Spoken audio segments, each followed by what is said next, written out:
we join back in for part 2. Dante trying to throw me off there, but it's not going to work today. Except for it changed what you were going to say, so I count that as a win.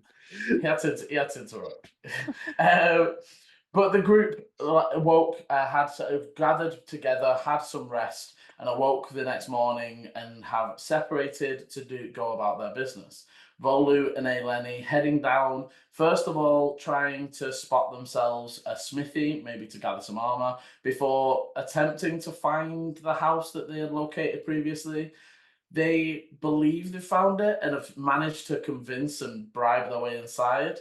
And in the meantime, Dante and Eechie have been making their way up towards the Zenith board. And that is where we will join in now.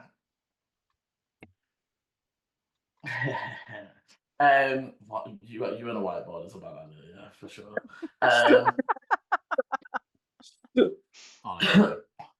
But yeah, so joining in with Eechie and Dante as you pull up, you make your way very easily with Dante's previous stealth, moving through back alleys and only taking main streets when it's absolutely necessary, before arriving up to the gate of the House Glass estate. The attendant at the gate is different. However, you would notice the gates are already opening upon seeing one of their own vehicles. You just drive straight in there. Well, as you pull up, one of them will sort of step out and say, the masters are not in today. Neither Thaddeus nor his sister are around. Are you bringing the... We're swapping cars. We're bringing this one back, and then now you're having to bring out the winning car. I mean, you're welcome to check, but I know Master Thaddeus has been working on the car, but I do not know what his state right now. But I will make a note for him to head on through. Go on ahead. You are able to move through. And you know your way, so you make your way, you drive your way around. As you arrive to the workshop, it's closed, but you can. It's not like locked and bolted because you know, as much as he doesn't want people peeking, he trusts the security. I'm okay with that. Yeah. You guys, are you leaving the other vehicle just outside the? Well, just leave it outside the where we were about to walk in, because if we can't drive the other thing, we might as well drive this one back out. Okay. And you are able to make your way in. As you head in, it is dark in here. You will, do either of you have dark vision actually? Nope, I'm a human.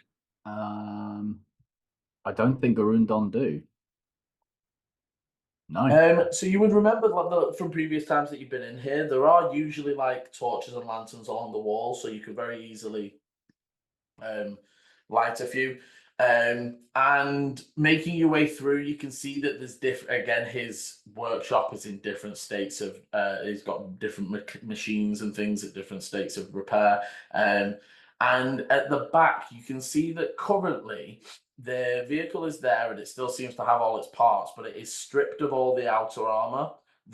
Where you took most of the damage, and you can see that on the side they're sort of hammering out and straightening the armor again. You can see that there are a few that are done and are like drying, having been repainted and resealed. But yes, it's basically functioning, just no armor. So that means it's faster, because that was the thing that slowed it down. No, technically the thing that slows it down, because you already dropped all the weight and got to max speed. Mm-hmm. The 45 you were doing is like the max output. Yeah, we could have made it more armored, but sacrifice speed, basically. Yes. But basically, the normal, if you imagine even the cockpit, so the normal cover you get there, it's almost like shell and metal netting, rather than a full plate of metal. Does that make sense? So you fully can take it if you wish. Dante just looks over to Eechie and goes, So,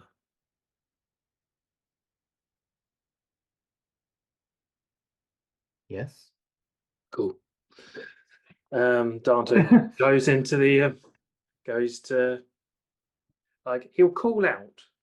He'll just be like, "Is anybody here? It Robots, droids." It echoes out. Nothing. No response. Neither of us can see magic or anything. No. Well, I mean, I think you can, but not like just off the bat. Well, yeah, no, but Ichi, can you see magic? I'll cast see invisibility. Yeah, there's no signs of any orbs or scrying or any divination in the area. Can I just say, whenever we speak to Builder Man, they need to work on their security. Dante, we're You- not just going to take this without alerting someone. We You are just currently. you just said. I said yes with a question mark, as if to say, "What are you thinking?"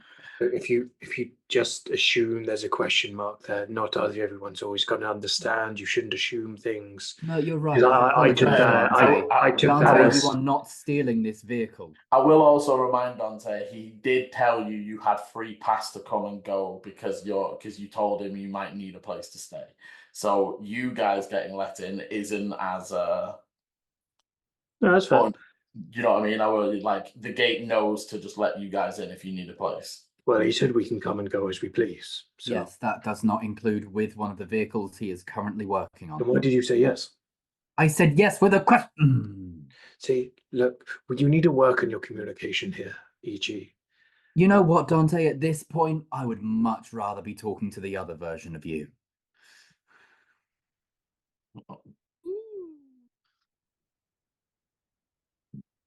Oh, suddenly someone's a little bit quiet, are they? Right. Wait till tomorrow. Stay with me. Don't wander off, and Ichi's gonna go wander like around. Again, he's just going to wander off. Is gonna wander to the workshop kind of bits. Is just gonna check in reception, see if we can get a hold of what's his name? Where's my notes? Bagheera. The builder's called Bob. No, Thaddeus. Bob, thank you. Thaddeus Glass. So yeah, I'm just gonna try and find any kind of like reception employee, anyone. Well, there's not really reception. There are a few employees around the main house, and you sort of get their attention and so, and then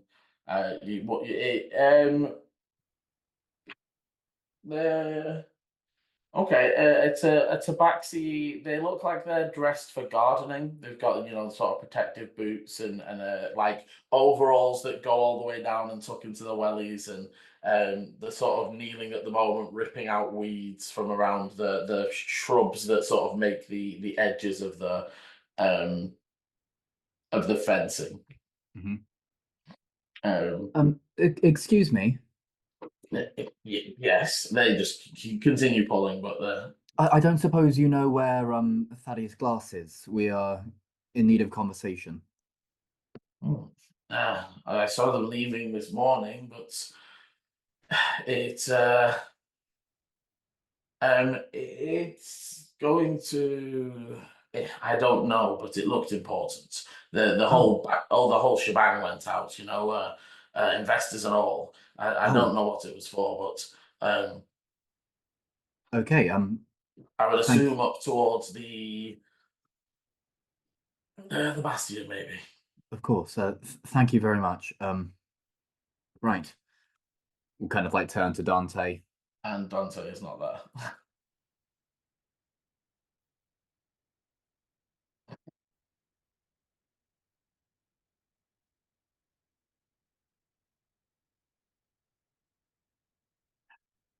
I'd say you look left and right. You're in that section of the very, very back of the house glass estate. There's a few, there's a few warehouses out here. There's like this strip left and right, nowhere to be seen that way. You're not far from the warehouse you were just in. Eechie slowly starts walking back towards the warehouse, muttering to themselves, I swear if that vehicle is not there, then Tenebris is coming out today. And as you arrive, you would see sat in the cockpit at the back of the warehouse. Dante is just sat, waiting for you to arrive. Can you remind me what your title is again? Currently, babysitter, adult of the group, someone who's getting very pissed off with someone who is so old as you are and yet cannot simply communicate and follow direction. You're the one we had issues with communication. You said yes. And if you're saying babysitting, do you leave babies unattended? Because you just walked off. Oh, I'm sorry. I thought someone who's over 500 years old could listen to me when I said, right, stay by me, don't wander off. Look, I know I've had a stressful time, but I don't think I look over 500. Dante, I understand that you're trying to put a light-hearted spin onto all of this, but this is serious. I know, this is our car. No, it's not. Get out.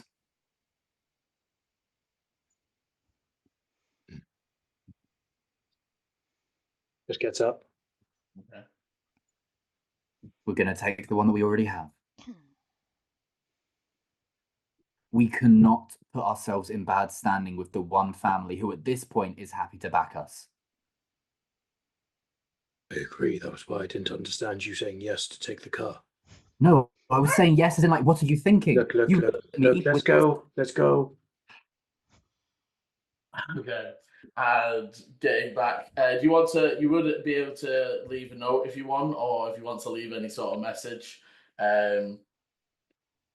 We'll write down on a parchment and kind of like leave it attached to the vehicle, just saying, chaotic embers looking to chaotic embers 2024 have a conversation about possibly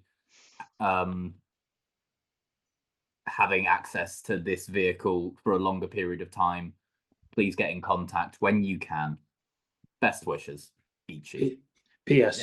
Preferably before 6 o'clock this evening. To be fair, he has obviously said that once it's fixed, he more just said he needed to clear it with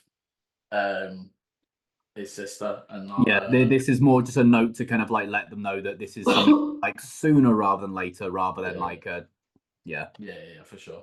Preferably today. But I would say you've got at least until tomorrow until you need to leave. But we were going to use it to come down, and I thought it'd be a good thing to have potentially. Yeah, but we've got to run away. Yeah. We've got a vehicle that your steed can go faster than. Yeah, so my steed can go faster than that. I know, but at least that one's a little bit faster. By hardly any. I'll say as you start making your way down from the Zenith Ward, and I assume down towards the Crucible to leave a message for Sir Arthur at the Bloody Banner. Yes. Can you give me a new stealth, as I assume you are still trying to avoid any detection as you drive your way down, Dante? Ooh. 14. Okay.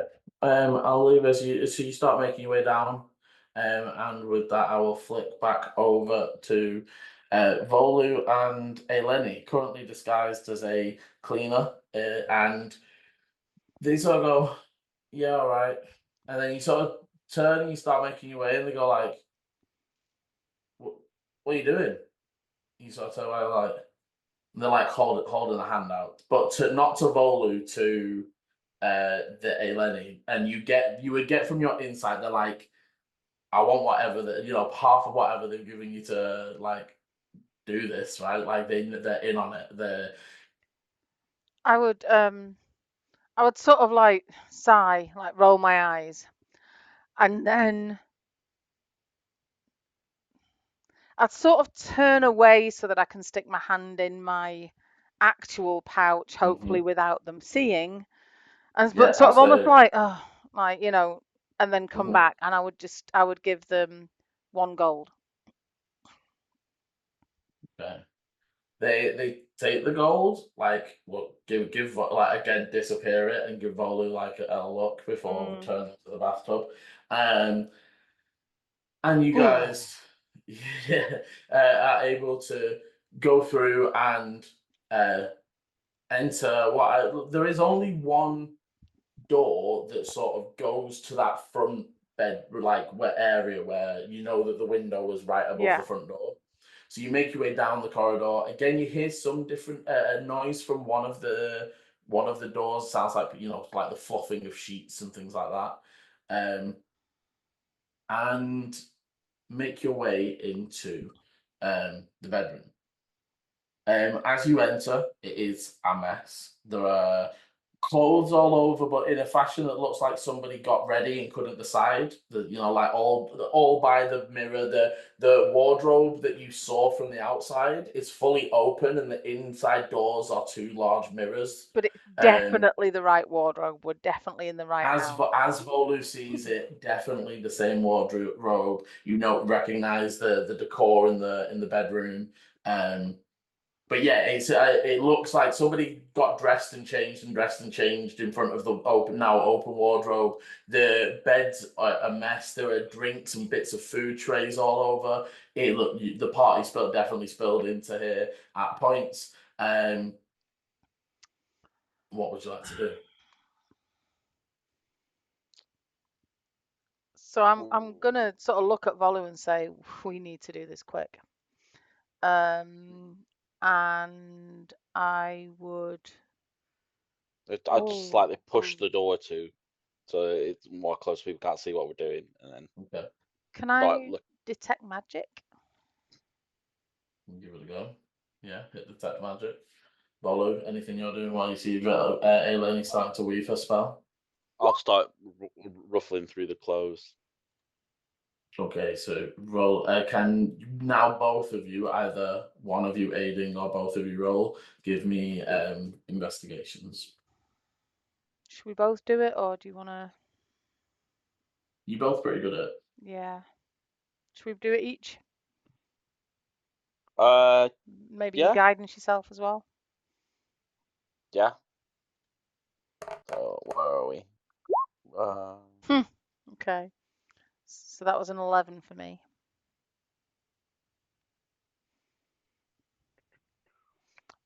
But yeah, is anything glowy, Liam, from the detect magic? One moment, sorry, I'm gonna wait for almost because you're doing this at the same time. I want to see what Volu gets. Yeah. Yeah. What we're doing perception, right? Investigation. Investigation. Oh, investigation. Okay. Where is my default?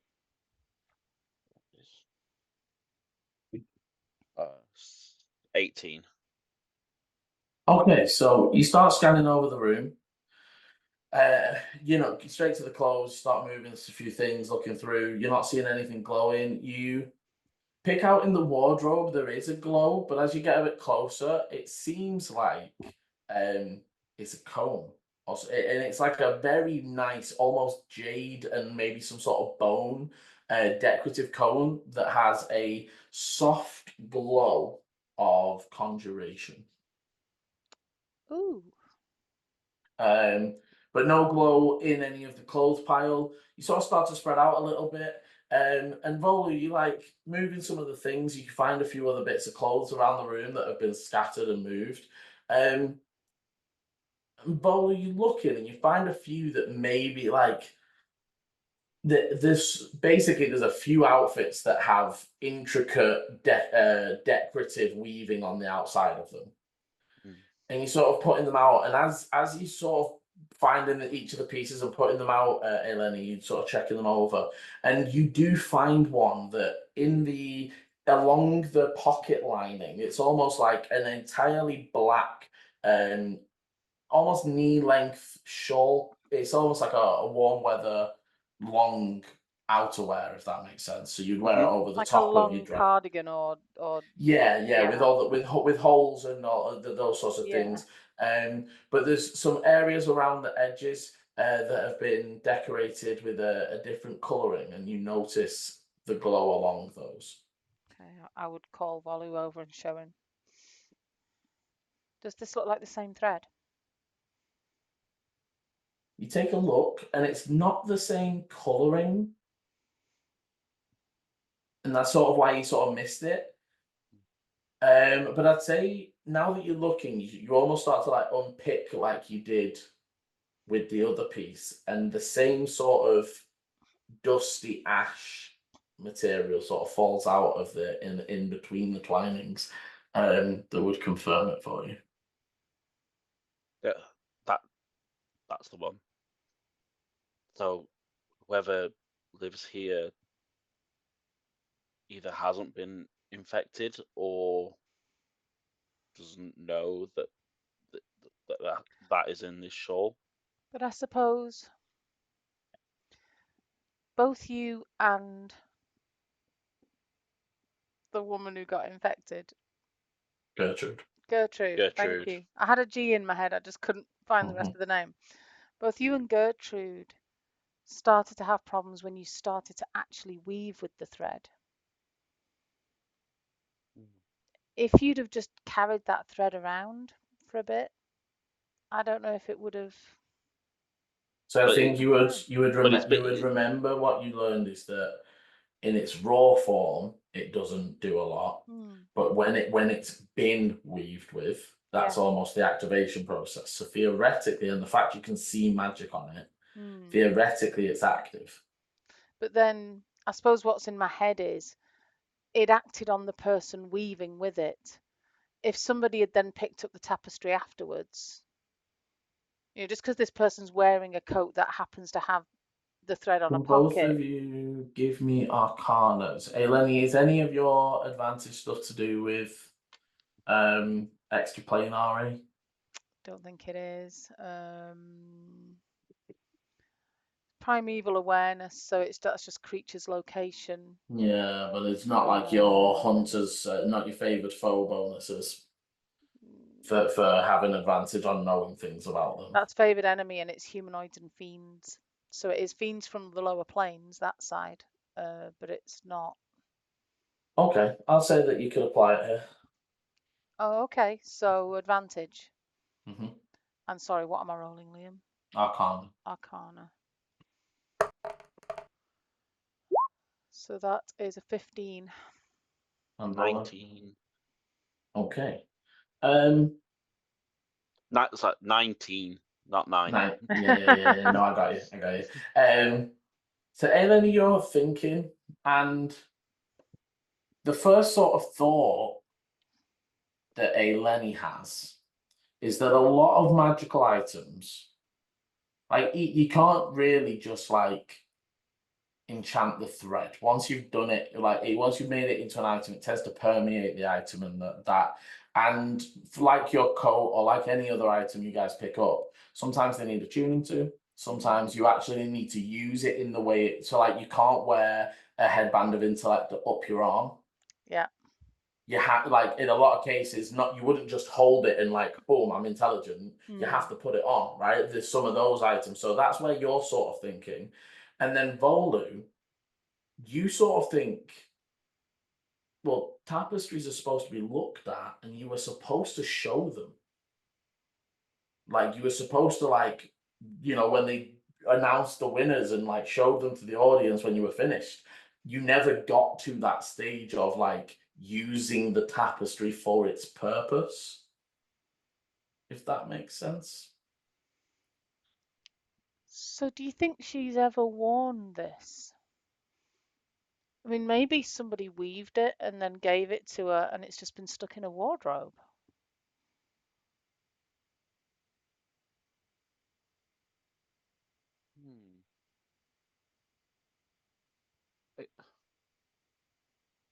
people were watching me and Gertrude as we were weaving, weren't they?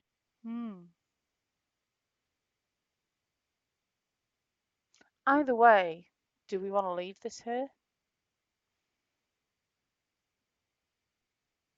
I'm not sure we should leave the thread.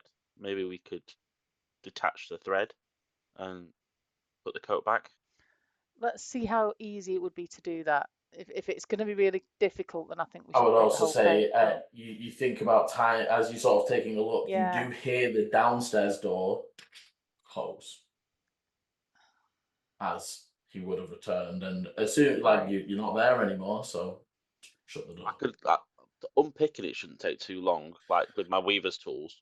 What I normally know, but what you will remember from when you tried to do it with the tapestry is this is almost magically reinforced because it's a magical item, right? So if you remember from the thread, it did from when you did it in the tapestry with the help of the priest, it did take you quite a bit of time to like you were almost having to take your time and yeah. Let's just go out the window. Let's go out onto the balcony. We can even just chuck the coat out there and walk back through the house if you want. How about I go through the window and you go through the house? Yeah, but I think let's take the coat. Let's not mess about. I'll put the coat on and jump out, like kind of get out the window. Okay, and then I'll head out the bedroom as if I've been cleaning. Okay, Eleni, roll me a d100. And okay. Volu, you head to the window, and the window does have a latch. Don't tell me your d100 just yet, Eleni. Hold that thought. Volu, you head to the window. It has the latch that you saw previously. That from this side, it's just obviously to undo it. You hoist up, and you can see it's not far, but it's a little bit of a jump to down to the ledge, and you jump down. As you land, you haven't been seen yet, but you see on the porch, two houses that way, the feet of the grumpy old dwarf that still just stood on his porch watching where you went in. I did think this when we were doing it. I was like, you've just watched us do all that. So as I land. So you sort of like, so you know that like you can see his feet, so he can't currently see you, if that makes sense. Oh. So you've got a moment to either obviously like go for it, reveal yourself, and do something else, or try and drop it stealthy. Like I say, I'm gonna try and like. Is there anything to hide behind on the porch of this? You know from here, if you dropped prone, he won't be able to see you. But there's nothing to hide behind as such.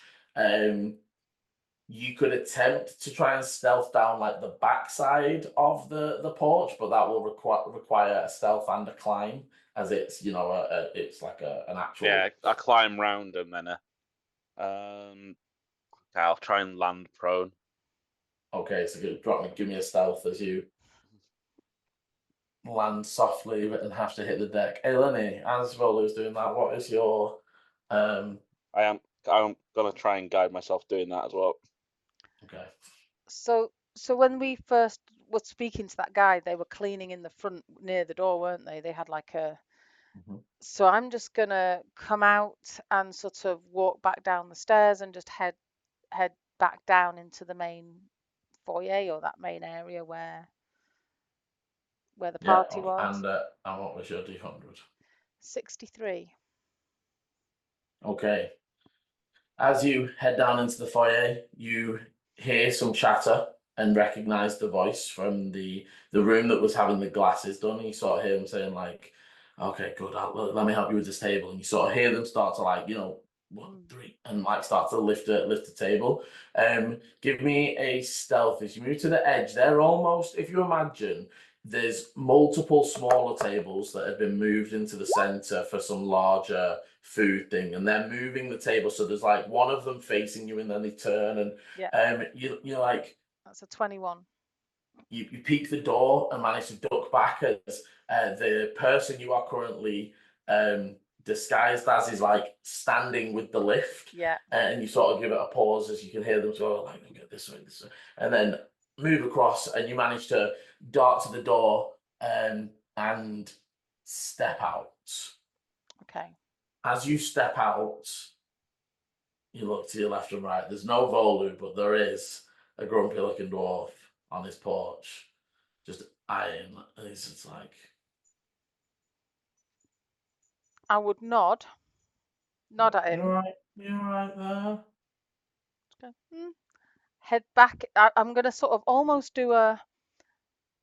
step back into the room, drop the disguise self, and then almost like stumble out as if I've been pushed and pull the door behind me. Oh, so I'm gonna sort of almost as if someone's looked and gone right out. And so again, either deception or performance, and I'm gonna give you advantage because I like the play. I like it. Yeah. Okay. I'm gonna go. I mean, it's a +1 either way, right? So please.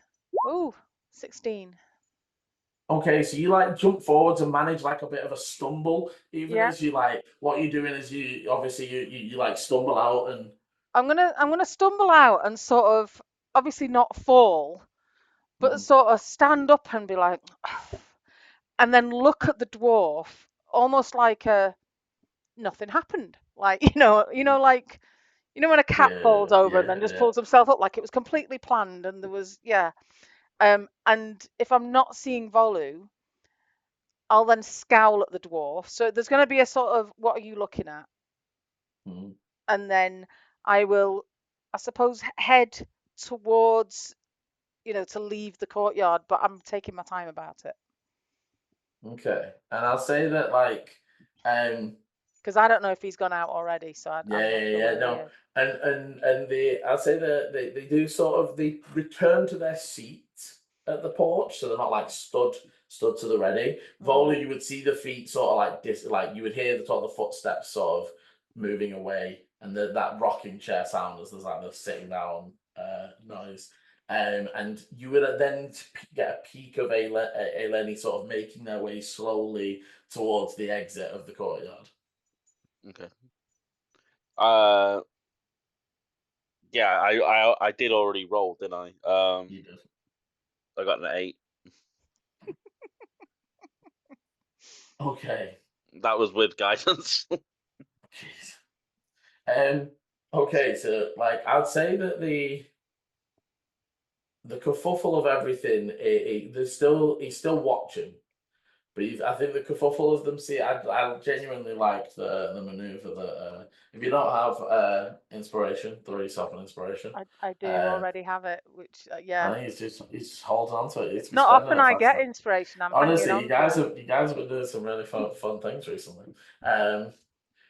And maybe I probably should have used mine. But Volu, I think you see an opportunity. I'd say that you could either go slow basically it's a roll either way. You're either going quickly and trying to hold stealth with an athletics, or even an acrobatics, as you're just trying to like drop from the small porch and like roll out of it. Or you can go slow for no roll to get down because it's fairly easy handholds, but you will need a new stealth. Okay. I'll leave that one up to you. Okay. I'm gonna try and go for some acrobatics. Okay.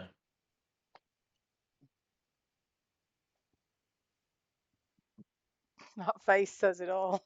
Literally. 8. Jesus. 2 again. No, that time, the past 2 times were both 6 plus 2. Can I ask? Because if Eleni gets to the outside of the courtyard, I'm literally just gonna go. You're not getting next to her. I was gonna say. You don't get you like not next to them. You're maybe halfway between the porch and the gate when there is just and Volu just lands face down. The cloak almost like the cloak's almost trailing slower after him, and it just covers him over, so he just looks like a small pile of leaves that have just appeared from nowhere. The dwarf does stand up again and like, as he stands up, I'm going to turn and walk back towards him really quickly. And I am quite big, right? So I am sort of going to walk right up to him and go, "Did you look at me funny for a reason then?" Just to try and... Give me an intimidation. Volu, what are you doing while, again, this moment of distraction? Oh, fuck. 4. I'm on the floor like my knee going. Yeah, as this shambles, he just goes, "I'm calling the guard," and then he like heads inside. And As he goes inside, I'm going to be like, "Good, call the guard, because you're really suspicious, mate." And I'm looking at like, fucking move, like, and then I'm gonna and head out. Very easily. I'm gonna like run after. It was a very successful entry. Up until the end. The exit needed work. That was good. You guys managed to book it down the street.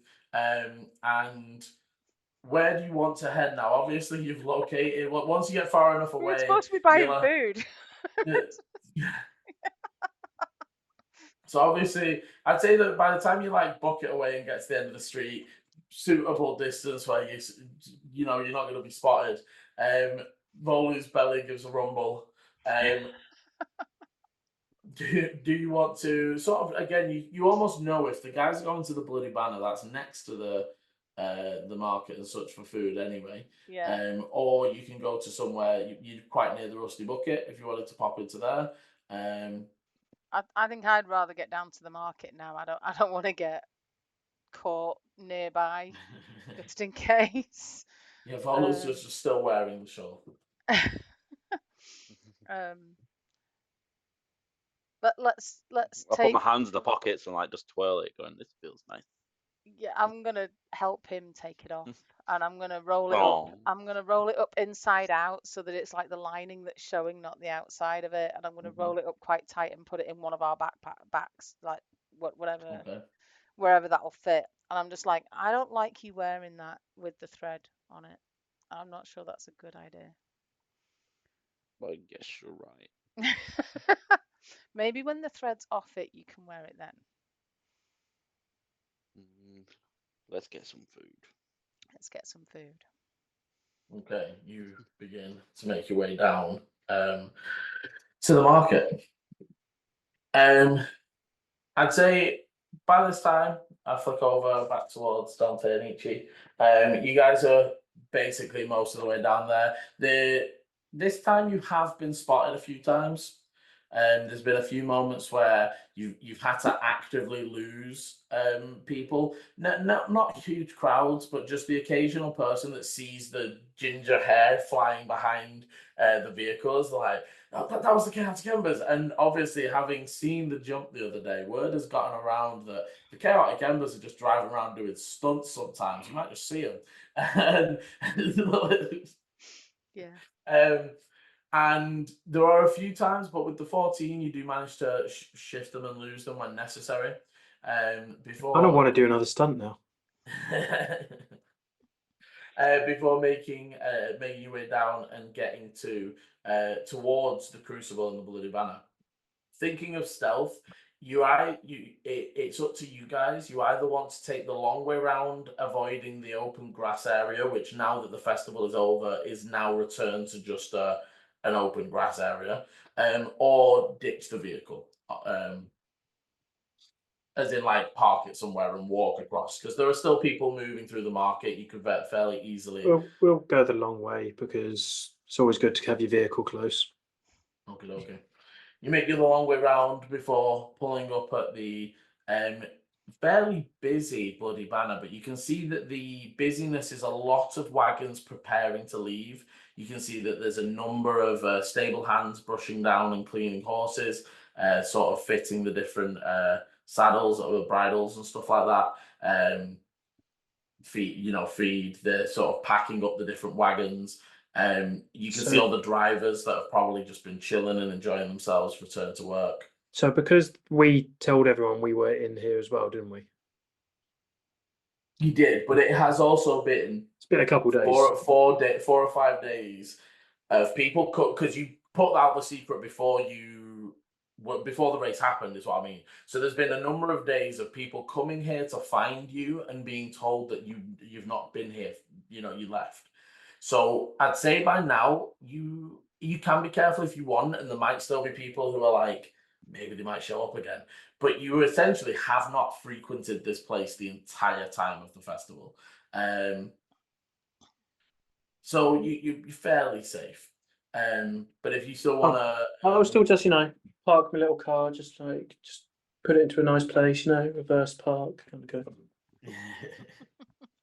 Yeah, you put it, and again, because a lot of the wagons are preparing to leave, there's space in the place, the areas where they'd hitch up for a while, and you are able to jump out. Dante just leans to Eechie. So are we just leaving the guy a message? Pretty much, yes. Do we know if he's here now or will he be here later? I don't know until we walk in.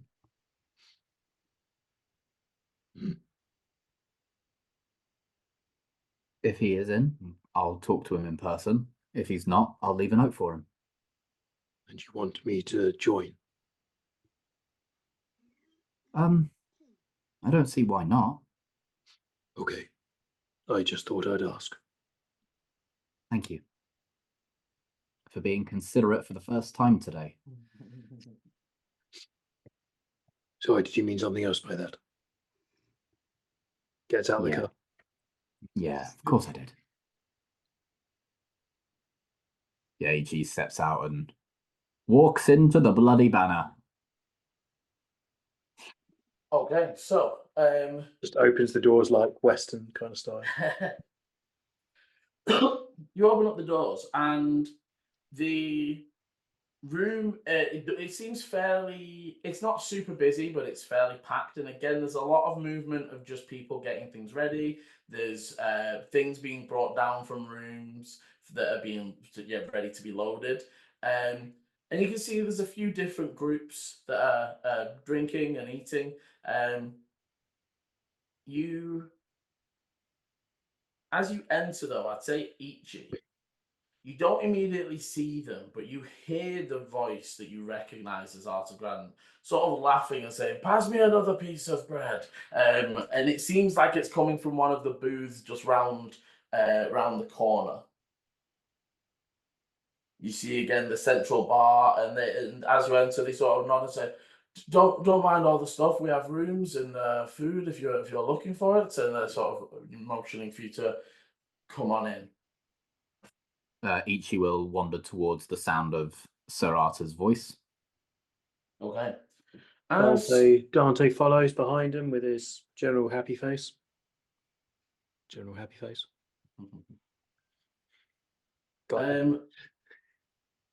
So as you round the corner, you would see Sir Arthur currently sat at a round table.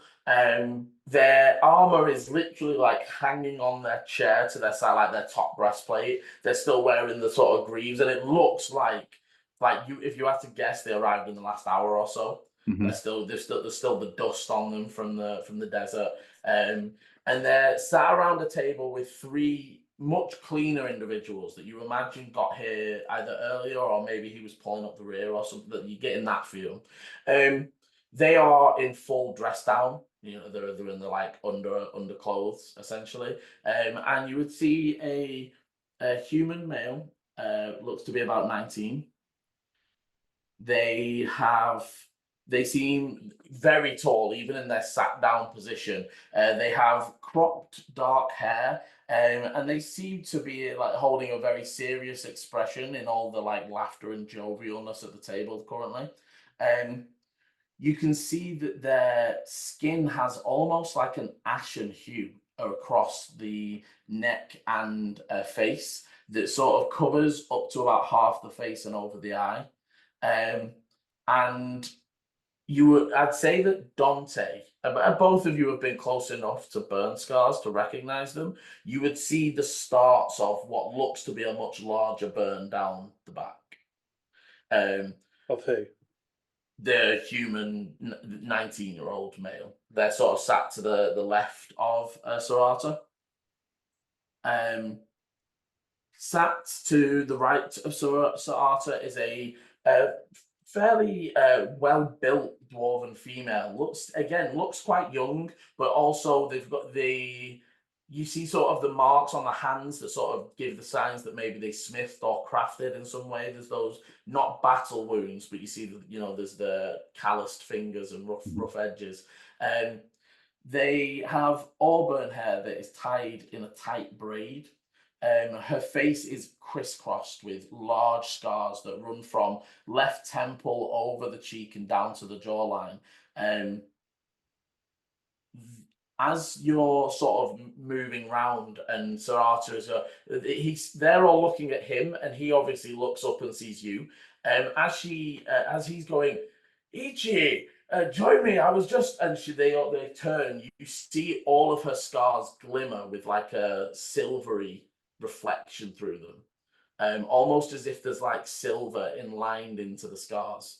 And as her eyes meet yours, Ichi, you see like striking steel grey, watching with like almost scanning you. You would get that passive insight would pick up almost like immediate danger. Like even though the call was friendly and jovial, that surprise of I didn't know who was there. They lock eyes with you with like at first scanning like almost a fear level, and then relax again. And she's in like threat assessment mode kind of thing. You would gather that. Before she does calm and sort of shrugs themselves off, and finally sort of sat with their back to you as they sort of like turn in the chair, you would see a half orc. Looks again to be maybe late 20s. Very large, even by half orc standards, powerful frame. They're green skin, but as they turn to you, their face is almost marked with webbing style scars that seem to give off a purplish blue tinge as they turn to look at you. The left tusk is entirely like almost, it's like a stub, as it looks like it's been sawn clean. And the right one is very like torn and jagged. It's like it was long damage that they weren't able to repair. As they sort of as you sort of see this group, they're all just sort of eating breakfast. So Arthur says, join us. I have just returned, and I am meeting up with my squires and my group. Our other knight, Delrond, is not here at the moment, but if you would please join us. As you how do you react to this? I don't want to assume your approach. Seeing like the colors and everything of like the silver and the purples on the two individuals,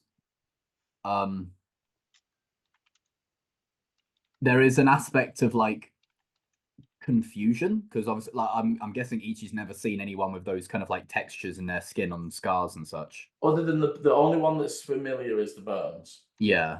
As you sort of approach with that sort of reverence and sort of giving the curious looks to the others, they do forgive me, the half orc closest to you, that is tied, and they extend a hand. You would see so the half orc extends a hand out towards you, and you would see webbed fingers as they sort of reach out with a hand to shake your hand. This one over here is Renna, pointing at the dwarf, and that's Wrenna. Cool. Tide is literally like the tide. Tide, T-I-D-E. Yeah, there's no odd spelling there. And then they and this young one's Ash. And as the human fully turns again, Dante, they have similar scarring to you, but whereas yours has come up as scars, their skin is almost ash color. and black and almost peppercorned through as they turn and look. And again, it runs that same sort of down the face and down the shoulder and arm. But you also saw the burns on the back that did look more like burns over whatever that is. Again, the half-orc sort of gives you a grin and says, welcome, it is nice to meet you. And they still sort of extend the hand. Yeah, Eechie will kind of like shake. Oh, hello, I'm Eechie, as Sir Arthur said. The Renner will sort of, you see the dwarf, they relax a little bit, say, it is good to meet another Knight of the Order. I assume that this is your squire, and they sort of look over towards Dante. I mean, at this point, he might as well be, but no, this is my companion, Dante. As you sort of, Arthur sort of clasps her on the shoulder and says, Ichi here, unfortunately, did not, though he stands as a knight, as you see, did not finish his anointments. You would see almost like sad, but like almost in companionship, as the three squires almost look a little like that, like how it would feel to be stuck a squire with, you know, that sort of thing, as the sort of you would see the human gives a more quizzical look to try, or maybe trying to ponder about how, maybe where your master is, etc. But the orc just sort of again, the hand says, I'm so sorry to hear that. Come, join us. They sort of like motion for you to take a seat. Again, Dante, they don't seem to be reacting in any way, but they have just sort of assumed, even with the dismissal of Squire, they're not like reacting oddly to you now. It's almost passed over due to the... No, that's fine. Ichi will, pull up a chair, or two chairs, one for themselves and one for Dante. How did your mission outside of the city go? Well, but it was long. The zone, there was a lot of them actually, and moving quite erratically. I'll be honest, I thought I was going to get some rest, but we are, from what I hear from my squires, more zone was spotted in the crevasse near the city. Yes, part of the reason I wanted to come see you so urgently is that we kind of ran into them. We were taking part in the Doom Hakra race, just as a light part of revelry while we were in the city, and while we were in the crevasse, there was Zorn and a golem that seemed to attack. And Ichi will pull out their notebook and kind of like flick to the page of like the sigils that were over them, over the golem. The golem seemed to have these. As you're doing and starting, the orc is sort of has been getting a plate together and is just sort of putting it in front of you, and doing the same with Dante. As they're just sort of getting you food and putting it down for you. Dante's just kind of sat there quietly, just kind of eyeing up the situation. He's a little bit awkward. And sorry, continue. They're almost doing this around you as you're doing your thing. It seems that the golem itself had these kind of sigils marked over it. They seem Lyrixan in Origins, but it just seemed quite confusing as to what the purpose of them were.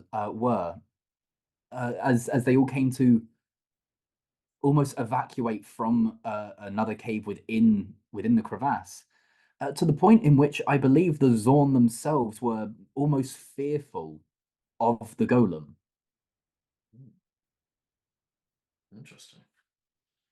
Something that the Zorn's fear would be... I'll lean over to just Ichi and just low voice, but obviously I'm not stopping anyone else here. And the infection. Yes, we've recently come across a infection within the city, which seems to be extraplanar in origins, but it seems to corrupt and infect whatever it comes in contact with, and can, as far as we are aware, only be cured in the process by magical fire, possibly elemental fire, more specifically. Maybe some sort of a curse from another plane, maybe.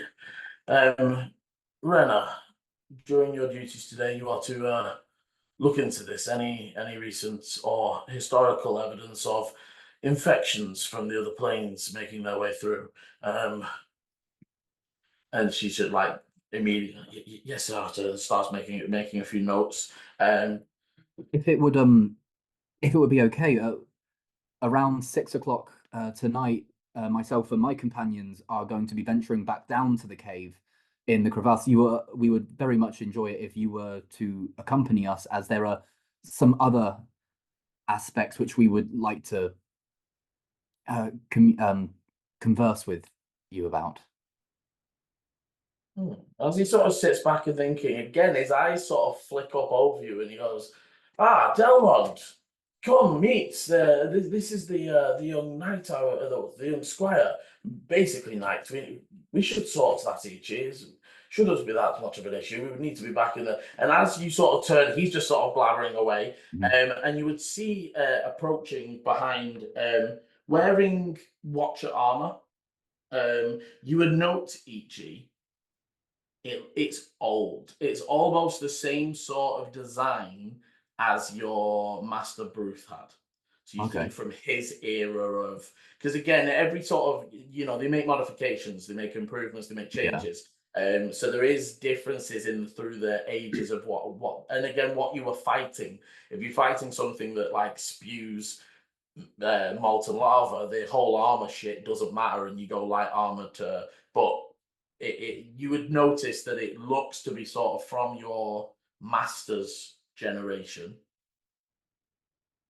And you would see a human with a nice, so it looks like a scruffy beard, but it's been nicely sort of cleaned and shaven up and neatened up. But it's still like quite unkept and rugged where they've left it.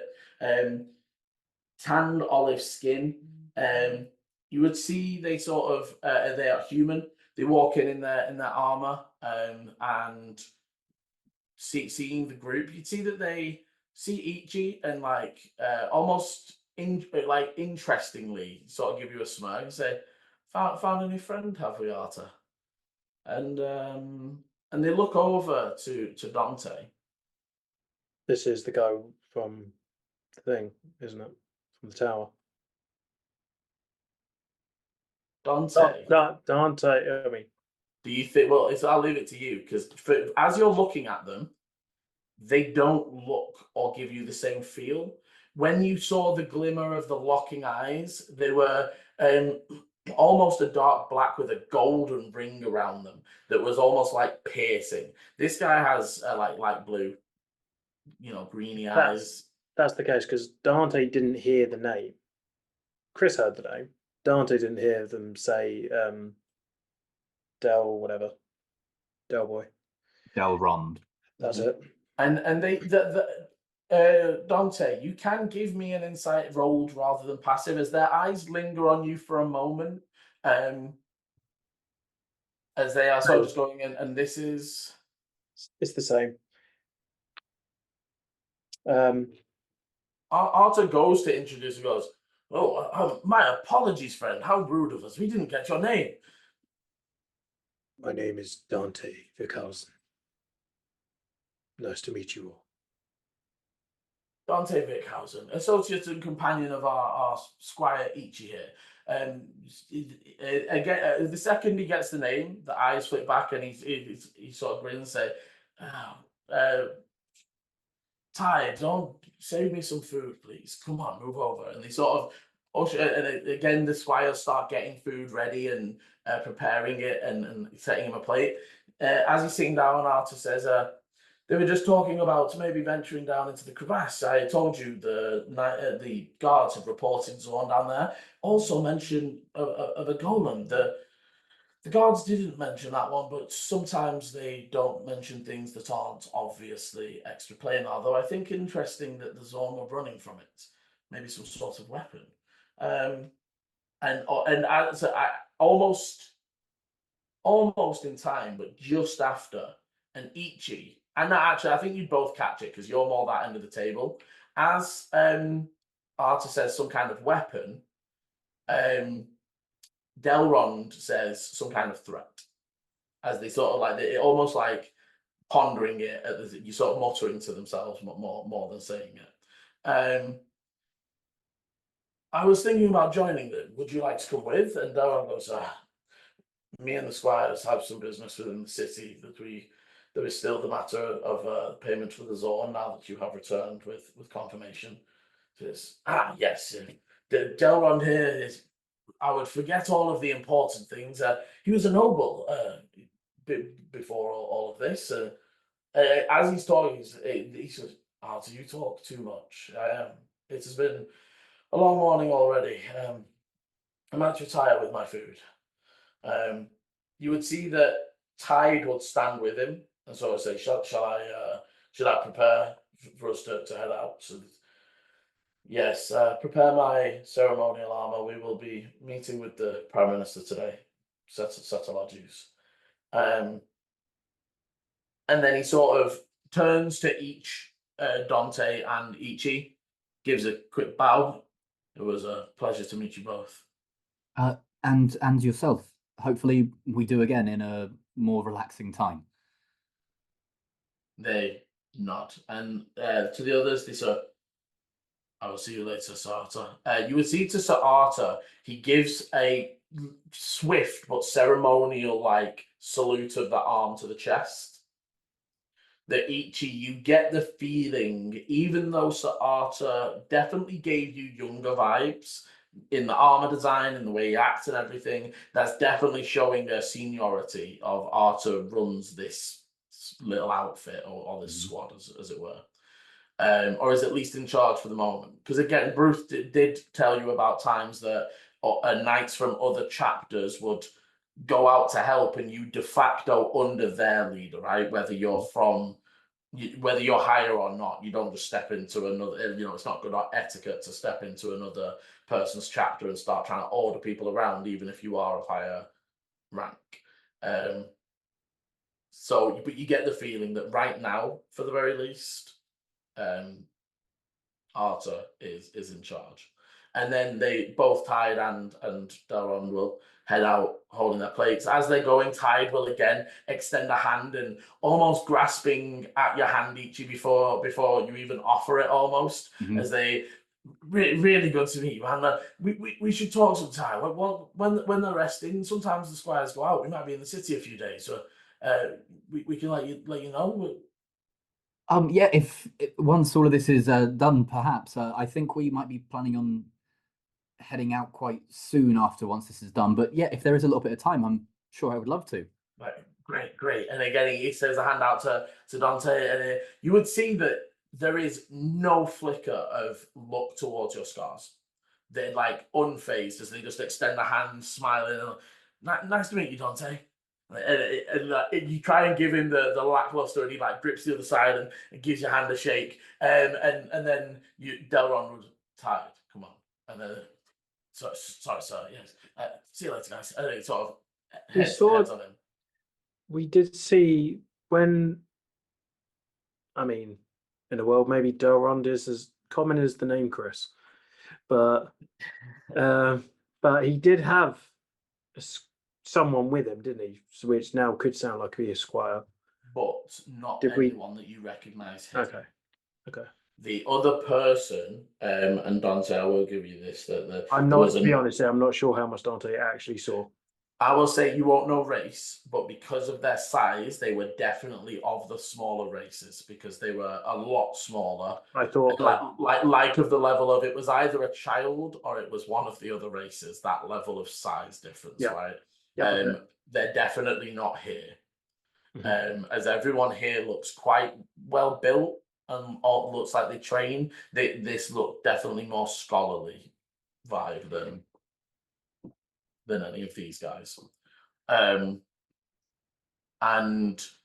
Delron would leave. Arthur would say, so yes, you were saying 6 p.m. 6 p.m. in the crevasse, just in the basin of it all. That's when we are going to be attending. There are still some guards assigned down there, so it shouldn't be too hard to get down there. We'll head down. We'll find the captain that's running the situation, and we can meet you there before we head any further. It might Wonderful. only be me and Ash, but I'm sure we'll suffice. That should be absolutely fine. Thank you very much. And like I say, when we are down there, we do have a slightly more personal thing to talk to you about as well, but we'll get to that when it comes.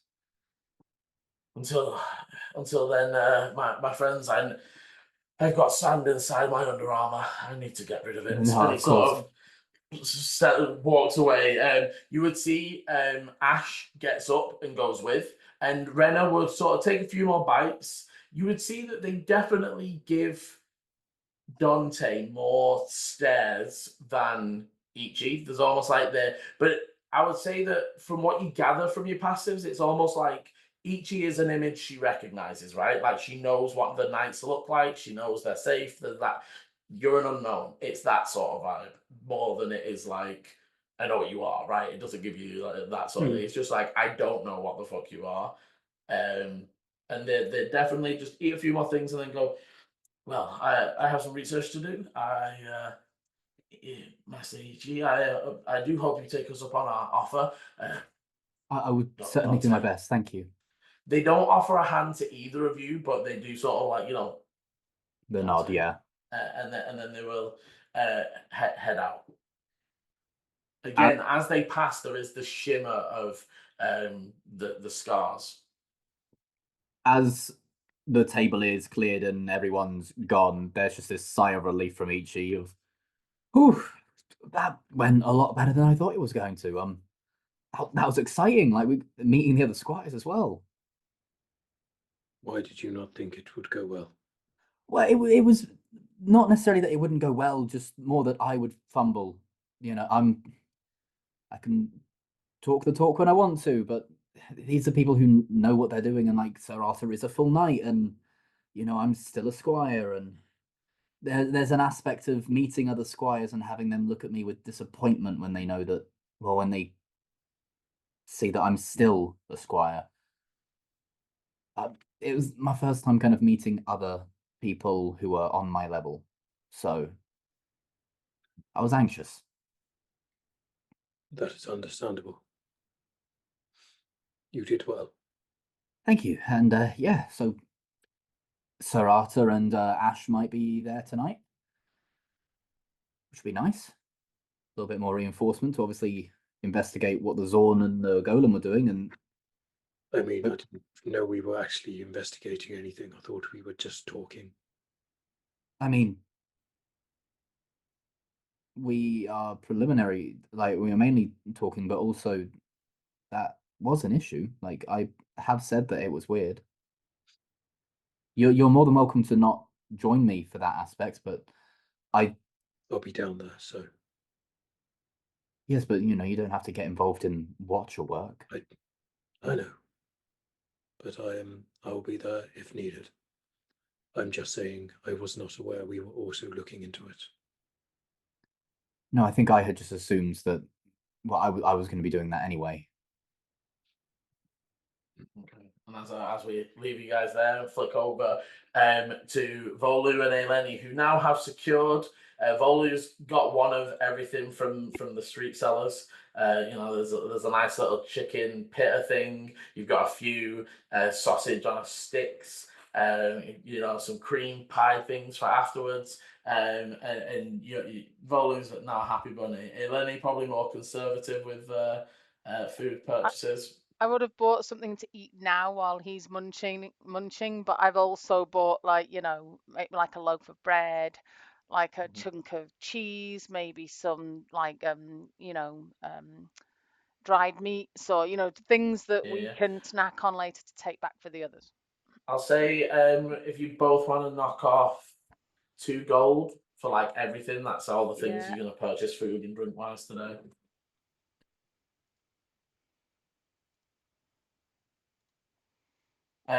But you would be able to make your way down and arrive at the market. I'd say straight away, Eleni, you can see that a lot of the stalls and sellers that were from deeper within the Xanageath Desert are Or like their carts and things are being brought to pack up, but they're still selling, right? They're still like Yeah. getting the most out of the light before they have to shut down fully. And you imagine that after tonight they will pack up. The bits where you've got your bread and cheese and things, that's just the permanent stalls that are always there. You do see as you're moving through a few armor stalls, and you definitely see that like you could pick up some basic stuff, Okay. if you wanted. I think what I'm looking for is, so I want a breastplate and I want something that's going to give me some protection, but it doesn't need to be shiny, in your face. It needs to actually be quite subtle, something that won't catch somebody's eye. Because I'm going to be wearing it under my coat anyway. But that sort of, it doesn't have to be all shiny and polished and embellished or anything. It just needs to protect me. Yeah. So yeah. So I'd say that if it was something standard, you could definitely get it. If you want to have a quick look around and see if there's anything of the not necessarily fancy variety, but something that's definitely being, because a lot of these things they are made, so they're priced, right? So even if that bit of armor doesn't look fancy, if it's priced at $1,000, it probably does something. You know what I mean? Yeah. There's that aspect of knowing how you've been in this market, you've been in the city a little bit. I mean, if So it's you can priced at both. $1,000, I can't afford it anyway. But No, but yeah, do you know what I mean? Like, that's just yeah. the example of. And I know Volu, you wanted to take a look for some diamonds. Yes. So if you want to give me an investigation, to how many? Because to be honest, I think just getting hold of like a standard 300 for a once off revivify, I don't think that would require an investigation. More just going to each of the, you need to go to each Yeah, of I've them and been just looking around and get the thingy. If you want more than that, I would require an investigation. If you want No. like two doses of it, then that's when you're gonna have to maybe start looking for people. I wouldn't be. I don't have that kind of money on me. But I do. So yeah, I'll just after one. I'm hoping I don't have to revivify more than once, which is like the main aim.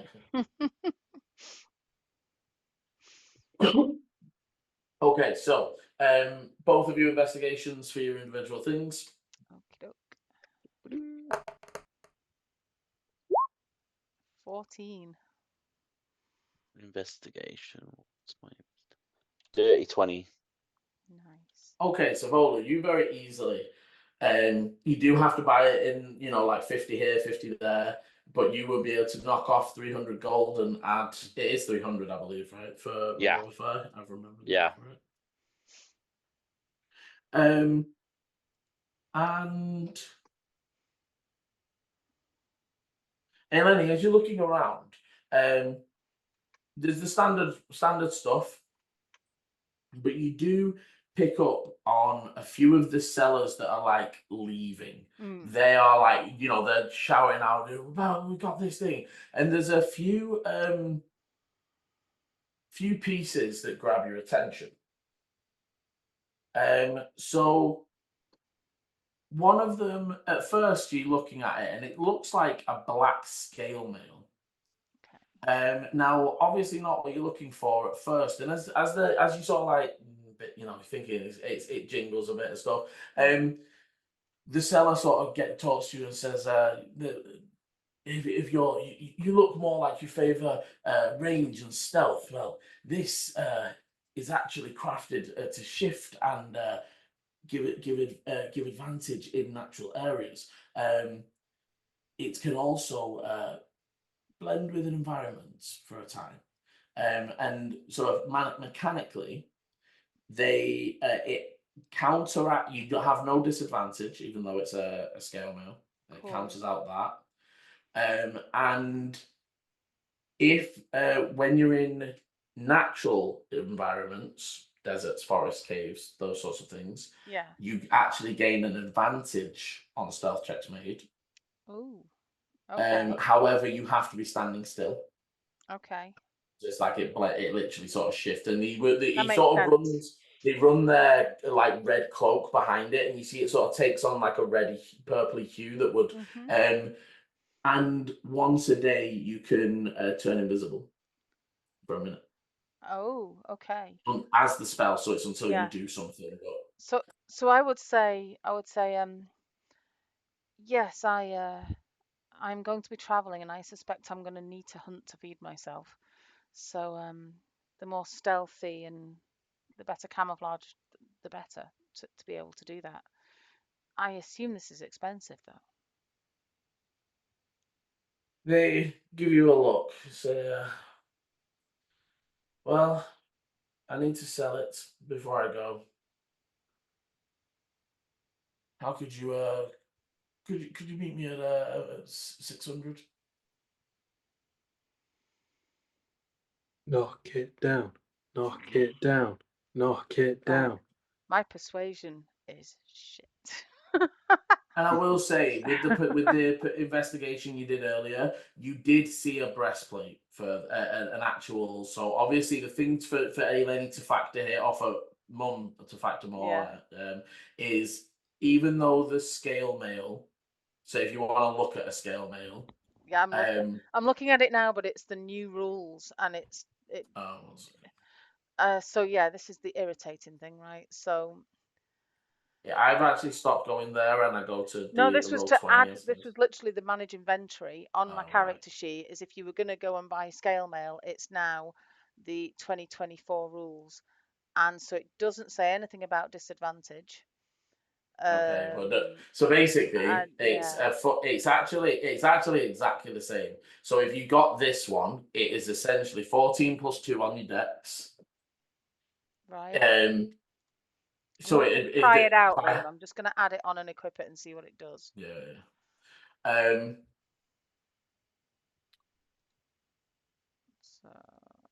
So yeah, so that does bump. So it does bump me to a 16, and it gives me a disadvantage on stealth for standard scale mail, even though that's not in the description of the. Yeah, that's fine. Is that because it's medium? It's it's become literally everything above light except for breastplate. Breastplate is the only thing above a light armor that that makes doesn't sense. provide disadvantage. Is that right? Oops. Yeah. Well, there's more than that. I mean, there might be some magic or homebrewedy things, but in terms of the standard, no, every other medium or heavy armor provides disadvantage. I think in Eleni's head, it's like if this has advantages over just a standard breastplate, and if it's going to give the same, if it's not going to cause disadvantage and it's going to give the same basic protection, I think it's probably worth the extra money. In my head, and just because Dante likes to chat up these people. No, this is Chris. Whenever he goes into like a market, you always try to be like, would you do it for 100? Yeah, but Emma doesn't do that. that's not how Emma works either. So, as an insight, do I think this guy is trying to pull a fast one? I was just saying the price they ask is the price they ask. Yeah. You don't. I mean, there's definitely you can see that it's currently listed at 800. So they're not knocking crazy amounts off, but they did knock it down. It's a quarter. I'm just going to shake his hand and say done. Okay. And I would hand over 600 gold. So to be fair, it might be easier if you want to make that. If you send me the details on Messenger, Liam, I'll create it. And I'll knock off the money. And Volu, I'd say as you return to Eleni, there are, again, like you walk down this, there are people sort of shouting out. You would notice there's a few nice things in there in terms of there's a few magical items that people are trying to.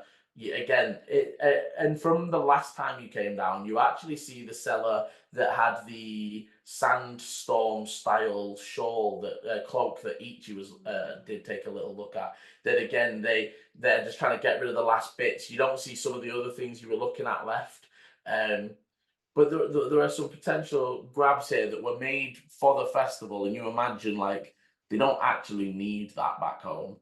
That they needed the money that it would provide for the village. So there's some of that aspect. But as you two get back together, Volu with a fresh pouch of 300 diamond, And Eleni, as you sort of approach Vola, you would see that she's sort of being handed. It looks like at first it looks dull. It's almost like a dull black scale mail. But as she sort of reaches her hands under it, you would see the color sort of shift slowly to match the color of her sleeve and her fur. And as you root back up and Volu sees that, that is where we will end part 2 of this episode. Thank you very much for joining. As always, thank you very much for listening. If you are enjoying the adventures and you want to know when the next video is coming out, hit the like, subscribe, and the notification bell. The notification bell. Ding. Ding. So you know when the next video is coming out. And as always, roll.